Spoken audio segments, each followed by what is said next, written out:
Nah, ini dia teman-teman materi terkait tentang jenis-jenis bukti transaksi, baik itu bukti transaksi internal maupun bukti transaksi eksternal. Kita next slide. Ini ada beberapa penjelasannya. Dalam menjalankan kegiatan usaha, seringkali ada transaksi yang terjadi, baik itu terjadi di ruang lingkup internal maupun ruang lingkup eksternal perusahaan. Maka dari itu, kita harus membedakannya agar pencatatan kita saat transaksi itu terjadi dapat sesuai. Dari beberapa bukti transaksi yang kita terima, maka kita harus melakukan pencatatan secara tepat sesuai aturan pendebitan dan pengkreditan. Ingat ya, dasar materi yang harus kalian pahami, yang harus kalian kuasai, yakni tentang aturan pendebitan dan pengkreditan. Kita next slide.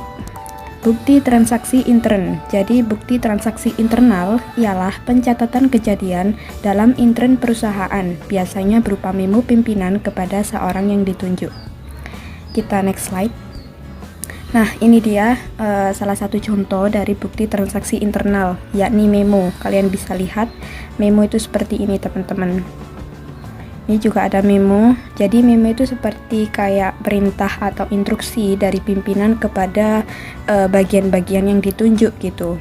Misalnya ini dari kepala bagian personalia kepada bagian keuangan. Di situ ada instruksi atau perintah yang harus dikerjakan. Ini tuh terjadinya di ruang lingkup internal perusahaan. Jadi masih di dalam perusahaan. Kita next. Nah, lalu ada bukti kas masuk. Kalian bisa lihat, ini merupakan bukti kas masuk ya. Jadi, bukti kas masuk merupakan bukti transaksi yang menunjukkan bahwa perusahaan menerima uang tunai. Intinya itu perusahaan menerima uang tunai. Misalnya, menerima pendapatan dari penjualan barang secara tunai, menerima pendapatan sewa secara tunai. Intinya itu perusahaan menerima uang secara tunai. Jadi, ada bukti kas masuknya. Kalian bisa lihat contohnya. Kita next. Lalu ini kebalikan dari bukti kas masuk ya. Jadi ada bukti kas masuk, ada juga bukti kas keluar. Kalian bisa lihat contohnya seperti ada gambar di samping. Nah, bukti kas keluar merupakan bukti yang menunjukkan bahwa perusahaan mengeluarkan uang tunai. Intinya ada uang tunai yang keluar dari kas perusahaan. Contohnya, membayar gaji pegawai, membayar beban listrik, atau misalnya mengambil uang pribadi ya, atau disebut istilahnya prive. Di situ ada pengambilan uang yang dilakukan oleh pemilik perusahaan. Kalian bisa lihat, gambar di samping merupakan bukti kas keluar. Ada uang tunai yang keluar dari kas perusahaan. Kita next slide. Nah, ini dia bukti transaksi eksternal ya, atau bukti transaksi ekstern, yakni bukti pencatatan transaksi yang terjadi dan berhubungan dengan pihak ekstern atau pihak luar perusahaan. Jadi intinya itu ada transaksi yang melibatkan pihak-pihak luar perusahaan, di antara perusahaan dengan pihak-pihak luar perusahaan. Nah, ini dia yang pertama, contohnya ada kwitansi. Kalian bisa lihat contoh gambar nota kwitansinya. Jadi kwitansi merupakan transaksi ketika ada pengeluaran dan penerimaan uang secara tunai ya teman-teman. Biasanya kalau kalian membayar sesuatu, kalian mendapatkan bukti yang disebut dengan kwitansi. Yang di sini artinya kalian telah membayar sejumlah uang kepada penerima, dan penerima mengeluarkan bukti berupa kwitansi tersebut, yang artinya penerima uang telah menerima uang pembayaran dari kalian. Seperti itu. Kita next slide. Lalu yang kedua ini ada faktur.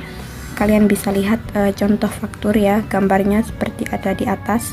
Faktur merupakan bukti transaksi pembelian dan penjualan barang secara kredit.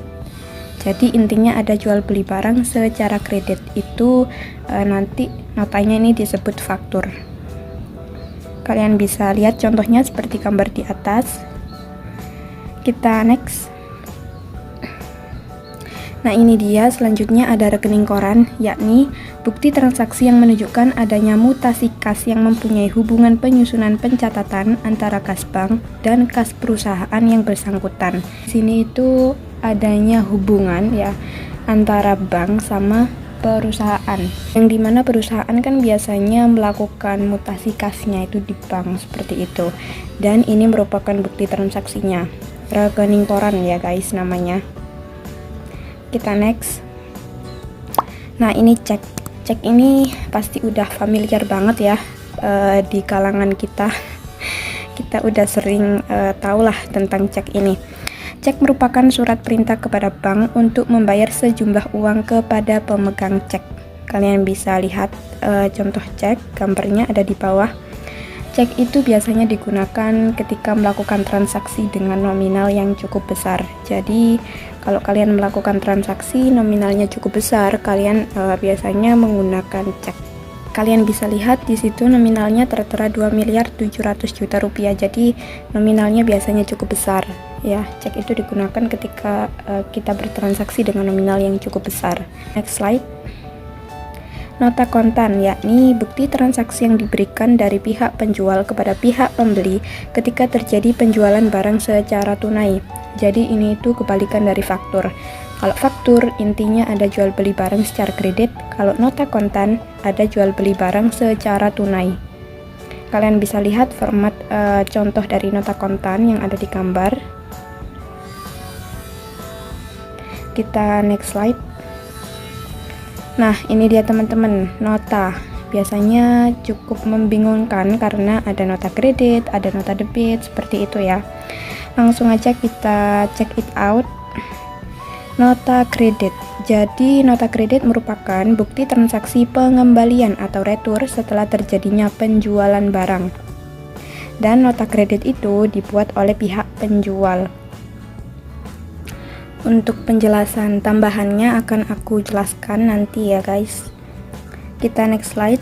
Selanjutnya yakni ada nota debit, yakni bukti transaksi pengembalian atau retur setelah terjadinya pembelian barang, dan nota debit ini dibuat oleh pihak pembeli. Nah teman-teman, ini aku mau menjelaskan lagi terkait tentang nota kredit sama nota debitnya.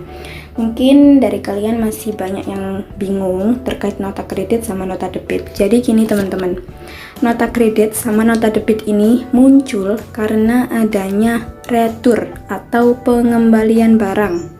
Misalnya nih, aku sebagai penjual, nah aku menjual barang kepada si B.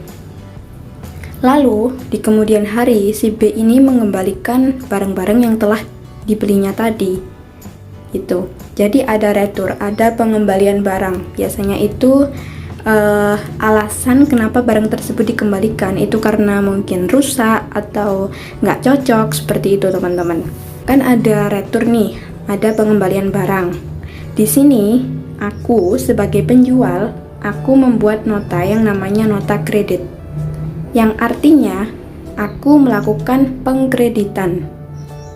Di sini pengkreditan terhadap kas jika pembeli melakukan pembelian barang secara tunai, dan pengkreditan terhadap piutang jika pembeli melakukan pembelian barang secara kredit. Di lain sisi, si pembeli juga mengeluarkan nota yang disebut dengan nota debit, karena pembeli melakukan pendebitan. Di sini, pembeli melakukan pendebitan terhadap kasnya apabila ia membeli barang secara tunai. Dan apabila pembeli membeli barang secara kredit, dia akan mendebit utangnya. Seperti itu teman-teman. Jadi intinya nota kredit sama nota debit ini muncul karena adanya retur atau pengembalian barang, yang mana kedua belah pihak sama-sama mengeluarkan nota. Bagi si penjual, dia akan melakukan pengkreditan, maka dia mengeluarkan nota yang disebut dengan nota kredit. Di lain sisi, pembeli akan melakukan pendebitan, maka dari itu pembeli mengeluarkan nota yang disebut dengan nota debit. Oke, mari kita next slide. Nah, selanjutnya ini ada biliet giro. Biliat giro merupakan surat perintah kepada bank agar memindah bukukan sejumlah uang dari rekeningnya ke rekening penerima yang namanya tersebut di dalam biliat giro. Ini merupakan pengertian ya dari biliat giro. Kalian bisa lihat contoh dari biliat giro, gambarnya ada di atas. Jadi intinya biliat giro ini pindah buku, memindah bukukan sejumlah uang ke rekening penerima yang namanya ada di biliat giro. Oke teman-teman, jadi terima kasih banyak. Semoga ilmunya bisa bermanfaat bagi kalian semua.